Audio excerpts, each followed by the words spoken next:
The White House responded after Musk called the big, beautiful bill a disgusting abomination. Watch this. The president already knows where Elon Musk stood on this bill. It doesn't change the president's opinion. This is one big, beautiful bill, and he's sticking to it.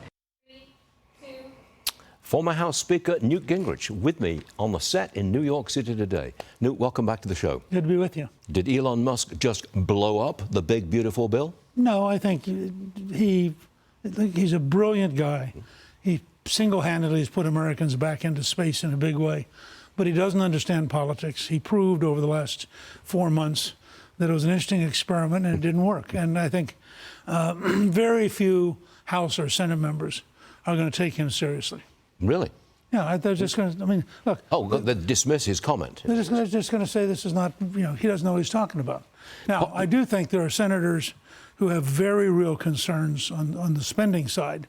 And Trump's going to have to work with them to find a way to make them more comfortable, because it's not an automatic yes. And some are very serious guys who've been around a long time. I can't imagine it not passing. I mean, what would happen if it didn't pass? Eventually, I have a big imagination, so I can imagine it not passing, but I would bet that it will pass. But it will take Trump personally meeting with individual senators, listening to their concerns, and in some cases, finding creative solutions outside the bill.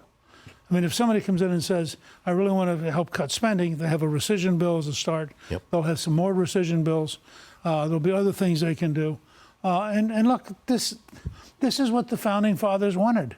It's a legislative process. The House has to say something. The Senate has to say something. The President has to get involved. It's exactly the system the Founding Fathers wanted. But to me, the big deal is not raising the debt ceiling. The big deal is not cutting spending. The big deal to me is getting growth, economic growth. That's not what it's all about. Look, if they get, and of course the Congressional Budget Office is the enemy of honest scoring. It should be abolished because it comes in with stupid scores. This bill, and I was there with Reagan when we passed, and then when I was Speaker, we balanced the budget for 4 years, for the only time in a century. All of that was done against the Congressional Budget Office. If this bill produces, combined with Trump going around the world getting money, I mean, you bring in $1 trillion in sales and $1 trillion in investments on one trip, okay? Now, all of that has to have a pro-growth impact. And you then get a good tax bill with the right incentives. I've been saying publicly, I think by next summer you'll have a Trump boom, and people will realize that it's really a boom. Talk to me about what the Democrats are going to call cuts in Medicaid. It's a lie. I know it's getting people who are not valid members of Medicaid Let me be getting as clear as I can about this. It is a lie. When you see an ad about children being taken off of Medicaid, it is a lie. The fact is, illegal immigrants are being taken off Medicaid, people who are crooks are being taken off Medicaid, and adults who refuse to work are being taken off. Those are the three major reforms that affect Medicaid. And by the way, the amount spent every year goes up. Washington's the only city in the world where if you raise spending, it's called a cut.